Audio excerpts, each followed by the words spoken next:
Welcome to TradeTheMBA.com. This is John's reports for the 27th of March. And while that slight rise in steel that we saw on the DOC really began a little bit of a turnaround right off the white ABM lines there, got above the yellow, and it was a pretty modest day. It was some nice movement action-wise intraday, so we'll look at that one in a brief minute if we actually go to the 50K chart. You can see we had the decline from a couple of days ago. We ended up with some buy signals that started in there and got right back up to a 50% move back from the dip, common spot, and kind of reset right down at the bottom here. And that was right at that other previous algo 2803 level, dipped actually a little bit below it and back and forth around it. But it's been fairly, well, I would say muted, because as soon as you get to the DOC red at the zero level, DOC spread right there where the sign breaks above, and the retrace wasn't that extreme, except for we have dipped below the red line, so this pop is likely to even retrace itself once it levels off. We expect to see that when the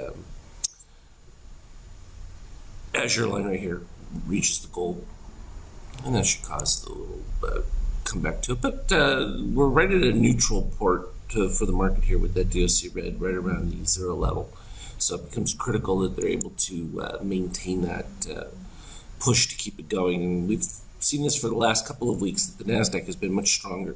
It has not seen that meeting of cyan moving above red. In fact, it's just been a battle between the green, and we've had a complete reset of short-term buyers from a NASDAQ standpoint. So that's actually helped keep the S&P going, especially during this Euro reset. And actually it'd be worth seeing how close to a 50% move we are. We had that right here. It broke below it. We dipped, we want to flip that around and make it correct so that the zero line is actually at zero and 100%. Goes up to that peak move. So the 50% was right at this key threshold there, and then they couldn't hold that for a while, and then dipped all the way. We haven't made it to the 23. We would expect to kind of reach that since the 38 was broke. And we're still in complete weakness from that overall reading. So I think that it'll probably get there. And from a gold standpoint, still hovering right around there. We've had that return back up, likewise situation, just kind of like flattened out. And not even at the zero for DOC red, so it's still expressing a little bit of soft support, so to speak. I don't expect it to be able to maintain a big bounce out of that, so it's likely to just gyrate across from where it is. From an intraday standpoint, well, we had a few things taking place. Let's slide back to where the beginning of the day actually began. Right here was in that continuation gold run of the shakeout readings right there. And then we reached the peak. It gave a sell. We weren't too excited about it because, like I pointed out, we had a reset here of the steel as it was coming back up, so it wasn't likely to produce much. In fact, it didn't. Just kind of like traded sideways across, and then boom, cyan moved under red, pretty close to about the exact even spot. That gave the breakout move that took us up to the highs. Intraday, as that started, again, when this DOC spread, likewise, same problem here. You're above the 13.5, so you know you got a little bit of time it's going to continue, but you've got to wait for that steel coming back around, and that cross took place, well, right over here, and it still expressed a little bit of weakness before finally getting the cyan over green, and that led to the top breakout. The problem with that was much lower shakeout than the previous spike at the same highs, and so when this one came through, it was able to produce a little bit. It still took a little while because you had the same reset right there and crossed over, but then immediately spidered, and boom, that led to a pretty significant decay. And when we started to get down here at the base, I was putting up this as a turnaround setup with the X's popping in right at the bottom with the rising DOC red, and then I had this line right here on the PIX, which was the previous peak right here, and as soon as it crossed it, you knew you had a continuation kind of setup, popped back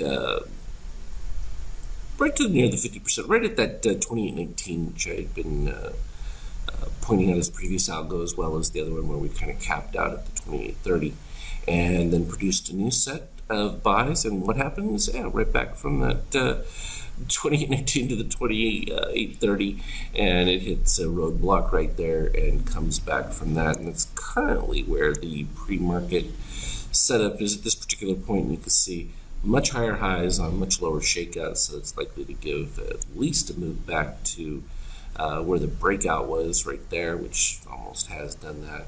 And we didn't get any dip below the red line, so we don't have pullback necessary to go beyond that.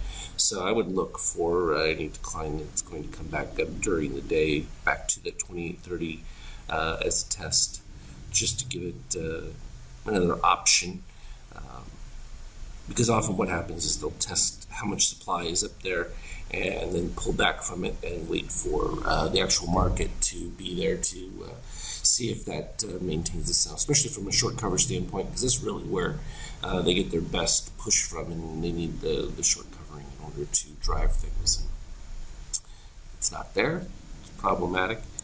If we look at it from this standpoint, which is the Deocon Paint 2 setup, that buy again right around that 2817, and then it produced those same X setups right there where it was already in the green mode, and boom, it drove it up. So it just depends on your risk tolerance for some of these, but it was a little early with this setup because what happened was the rejection that took place right there triggered these new lows, and then it reset itself down at the bottom. So easy way to follow that. I'm going to be making some adjustments, because what you will get is, that can happen. You get a buy signal, it's starting out, and then boom, you get overwhelmed and it turns around, and you've got to be fluid with that. It takes quite a bit of subroutines to handle those soft setups within an overall play. So it's quite an effort from a programming standpoint to get into each of those individual setups, but it's making progress on this, so that's good. And this where we currently are with that setup hasn't produced anything that would be significant enough to turn into a complete short, so to speak. At this particular point, all we've done from a 5K standpoint is just fill back this positive extreme that was right there to the 2826. So all in all, good stuff. We would expect more of it based on what we're seeing kind of in a neutral pattern. So I think we're just going to get some of this range bound movement until one side or the other can just break through, and we'll see that first as usual. So that's the long and the short of it. As always, trade well, and I'll put up the various charts as they're relevant.